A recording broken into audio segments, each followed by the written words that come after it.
할렐루야, 김양일 목사입니다. 오늘 5분 설교는 종말장을 주제로 말씀을 전하겠습니다.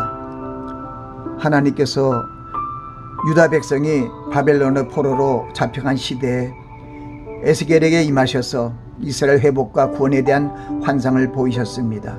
또한 다니엘에게 그 시대 이후로 전개될 세상 나라의 흥망성쇠를 환상을 통해 보여주시고 종말의 때에 전능하신 하나님께서 메시아를 보내셔서 이 세상 나라를 멸하시고 이스라엘을 회복시킬 것을 묵시로 보여주셨습니다.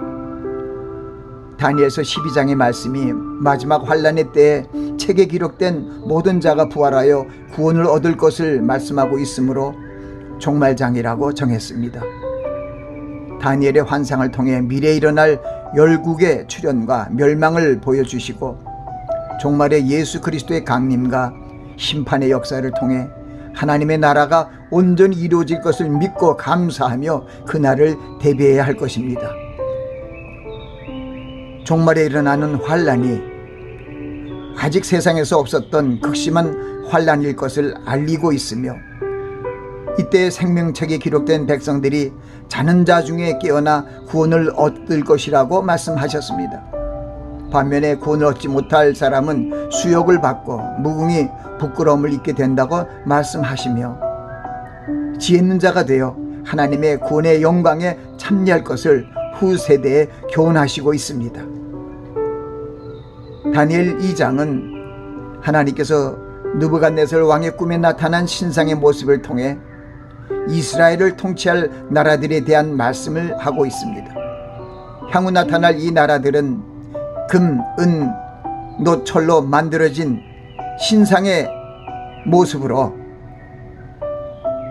금 같은 나라, 은 같은 나라, 놋 같은 나라, 철 같은 나라의 모습이 그 땅을 다스릴 바벨론과 메데와 파사 그리고 로마임을 알리셨습니다. 또한 신상을 부서뜨린 돌은 주님께서 재림하심으로 세상을 멸하시고 하나님의 왕국이 세워질 것을 말씀하신 것입니다. 다니엘 7장은 다니엘의 꿈에 나타난 큰 짐승 넷의 모양, 즉 사자, 곰, 표범과 10뿔 짐승도 다니엘 2장에 나타난 왕의 신상과 내용이 동일한 것으로 그 네 짐승이 바벨론, 메데, 파사, 헬라, 로마를 상징한 모습들입니다.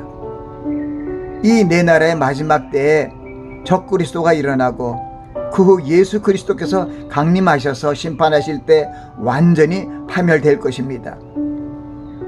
다니엘 9장을 통해 보여주시는 70일의 묵시는 예루살렘을 중건하라는 영이 난 후부터 그리스도의 초림과 십자가의 죽으심과 부활 승천하심으로 69일에가 성취되었습니다. 마지막 한 이래를 이루시기 위해 그리스도께서 다시 오셔서 악행을 하는 무리를 심판하시고 이스라엘을 구원하심으로 70일의 언약이 성취되고 하나님의 왕국이 임하게 될 것입니다. 그리스도께서 마지막 날에 왕 중의 왕으로 호령하시며 천사장의 소리와 하나님의 나팔로 더불어 구름을 타고 오심으로 하나님의 나라가 온 세상에 임하게 될 것을 보이시고 만유를 통치하시는 하나님의 주권을 온 천하에 드러내실 것입니다. 주님께서 강림하시는 그날에 그리스도인들은 신령한 몸으로 변화되어 천국으로 불러들이실 것입니다. 성도들은 하나님 아버지께서 끝까지 우리를 사랑하시고 새로운 생명의 길로 나아가게 하시며 종래에는 영원한 천국으로 구원을 얻게 하심을 믿고 감사드려야 할 것입니다. 그러므로 우리 성도들은 세속적이고 정욕적인 삶을 멀리하고 하나님의 뜻을 순종하며 언약을 지키기 위해 하나님의 입에서 나오는 모든 말씀을 먹고 살아야 합니다. 우리는 주님께서 말씀하신 종말의 징조들이 현저하게 나타내는 마지막 때에 살고 있습니다. 많은 사람이 빨리 왕래하며 지식이 넘치는 이 종말의 세대에서 지혜 있는 자가 되어야 합니다. 믿는 자들까지도 미혹시키려는 이 어둠의 세력들과 악한 영들과의 씨름에서 승리하기 위하여 하나님의 전신갑주를 입어야 합니다. 하나님의 보좌를 하늘에 세우시고 그 정권으로 만유를 통치하시는 하나님께서 선지자들에게 비밀스러운 하나님의 일을 보여주시고 행하십니다.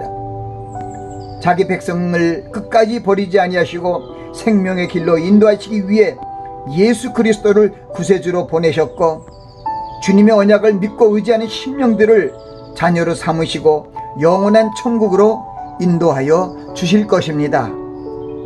아멘.